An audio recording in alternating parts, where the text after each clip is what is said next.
ஸ்ரீ குருப்யோ நமஹ. கைவல்ய நவநீதம் ஸ்ரீ தாண்டவராய சுவாமிகள் அருளியது. தத்துவ விளக்கப்படலம். பாடல் 67. இறைவணக்கம். பொன்னில மாதராசை பொருந்தினர் பொருந்தாருள்ளம் தன்னிலந்தரத்தில் ஜீவ சாட்சி மாத்திரமாய் நிற்கும் எந்நிலங்களிலுமிக்க எழுநிலம் அவற்றின் மேலாம் நன்னிலம் மருவும் ஏக்க நாயகன் பதங்கள் போற்றி. இப்பொழுது பாடல் 67 பார்ப்போமா? அறிவுக்கு அறிவு செய்யும் அறிவு வேறு உண்டு என்று எண்ணும் அறிவற்ற குதர்க்க மூடர்க்கு ஆன அவத்தை பலமாய் தீரும். அறிபடும் பொருள் நீ அல்லை, அறிபடா பொருள் நீ அல்லை, அறிபொருள் ஆகும் உன்னை அனுபவித்து அறிவாய் நீயே. இதற்கு முந்தைய பாடல்களில் தத்துவம் பதங்களின் விளக்கங்களை சொல்ல ஆரம்பிக்கிறார் குரு. அந்த ஆத்மாவுக்கும் உடல் அவஸ்தைகளுக்கும் சம்பந்தம் எதுவும் இல்லை என்பதை பிரித்து அறிந்து கொள்ள வேண்டும் என்று சொல்கிறார். உடனே இந்த சீடன் கேட்கிறார், எவ்வாறு பிரித்து அறிந்து கொள்வது என்று சொல்கிறார். அப்பொழுது குரு சொல்கிறார், இந்த அறிவுக்கே அறிவு செய்யும் அறிவு வேறு ஏதாவது இருக்கிறதா என்று கேட்காதே என்று சொல்லிவிட்டு ஒரு உதாரணம் கொடுக்கிறார். சூரியன் இருக்கிறது. சூரியன் அது தானாகவே சுயமாக விளங்கும் ஜோதி. அதை பார்ப்பதற்கு வேறு ஒளி தேவையா என்று 66வது பாடலில் கேட்டுவிட்டு இப்பொழுது சொல்கிறார், அறிவுக்கு அறிவு செய்யும் வேறு அறிவு உண்டு என்று நினைக்கும் மூடர்களுக்கு எல்லாவித அவஸ்தைகளும் ஆணவமும் இருந்தே தீரும். அப்படி அந்த அறிவை அறியாமல் அவர்கள் இறந்து போகும் பொழுது இந்த பிறப்பு இறப்பு என்னும் அவஸ்தைகளில் மீண்டும் மீண்டும் விழுவார்கள். அந்த அறிவை வேறு ஒன்றை கொண்டு அறிய முடியாது. அறியப்படும் பொருள் நீ அல்லை, அதாவது உன்னை தவிர மற்றவைகளை நீ புலன் உணர்வுகளை கொண்டு அறிகிறாய் அல்லவா? அப்படி அல்ல. அறியப்படாத பொருளும் அல்ல, அது உனக்குள் தானே இருக்கிறது. அதனால் அது அறியப்படாத பொருள் அல்ல, அது அறிவிக்கும் பொருளாகும்.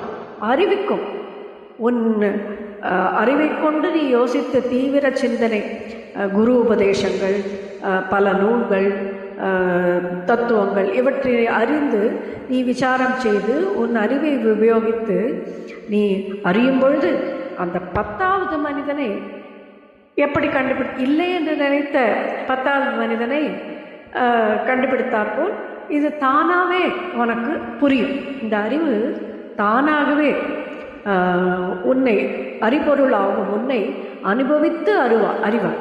இந்த அனுபவம் உனக்கு ஏற்படும், அப்பொழுது உனக்கு புரியும் என்று கூறுகிறார். இப்பொழுது தமிழில் பார்ப்போம். From verse 57, the Guru starts the Tattvam Padavicharam, which explains the literal and implicit meaning, that is, Vachyartha and Lakshyartha Porul. The need for segregating the Atma from Sthula Sukshma Karana Dehas, which include Panchakosha, Antakaranas, Pranas, was taught to him. The disciple gets rid of his Dehoham Bhavam and gets into Jiva Bhavam to better his prospects of getting to know the Atma. This certainly marks an improvement in the pursuit of an academic understanding. Jiva is Sa Upadi Chaitanyam and Atman is Nirupadi Chaitanyam, and this Upadi is to be removed and no further efforts are required. Therefore, one must construe that the Jiva himself is a personification of knowledge, the Jnana, but this Jnana being reflected image due to Ajnanam will make you understand the true self. Jiva is not Bimbam, he is a Pratibimbam. Therefore, this is to be understood as that is why he is a Pratibimbam. It is due to the Karana Sharira. That he should understand. After getting rid of unwanted doshas, he doubted whether there would be empty, darkness, shunyam, whether it could be presumed as Atma? The Guru replied, when you delete all these, it will give a appearance, automatic vision, Chetanam will reveal itself to you. Then the disciple asked, how to find that which will give him a wisdom? Will it announce itself? Will he be able to recognize that? Then Guru clarifies the Sishya by taking an analogy of a lamp. To see a lamp, there is no need for yet another lamp. Now, the verse 67 begins with the Guru slandering the ignorance who asked whether there is yet another intellect through which one can see the Atma Tattva. Arivukku arivu seyyum arivu verundo, Guru says. Such an ignorant person will fall into the pit of life cycle again and again. Now, it reminds us of the passage in Kathopanishad 2.14. Nachiketas asked Yama a similar question. Tadedati manyante nirdeshyam paramam sukham katham mano tad vijnanam kimubhati ubhati. The jnanis think of this as a highest bliss. But how shall I know that whether that which shines is seen clearly or not? This is the question asked in Kathopanishad, to which Mrityu gives an elaborate answer. Now, in this verse, Guru says, Ariyappodum porul nee allai. You are not that object.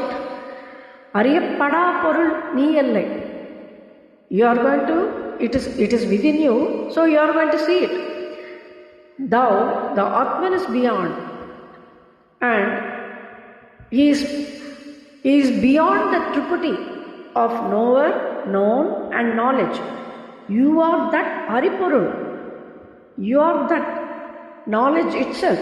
Kenopanishadam here mentions the word Pratibodha Viditam. That is, the cognition that he is Chetanam behind everything gives him the intuition of realizing it. So this is how you start realizing. So the important thing is the preliminary stage of sadhaka starts with Shravana Manana and Nityasanam. So the repeated thing, when the Nityasanam becomes repeated, then naturally he gets Paroksha Jnanam, and Paroksha Jnanam leads him to the continuous study and experiential exercises. It leads him to Aparoksha Jnanam, and he gets Anubhuti. Anubhavittu Aruvai, he says in the verse, Anubhavittu Arivai. That is the Anubhuti. It is like the wasp stinging the worm and converts it into very wasp itself. Kulavi kotti kotti, pulu kulavi avu. The repeated study and vichara in oneself, or with due meaningful debates with well-informed person in this subject itself, takes one automatically to the realization level. He understands he is not the body, he is not the mere jiva, but he is the very Chaitanya himself. Sri Gurubhyo Namah.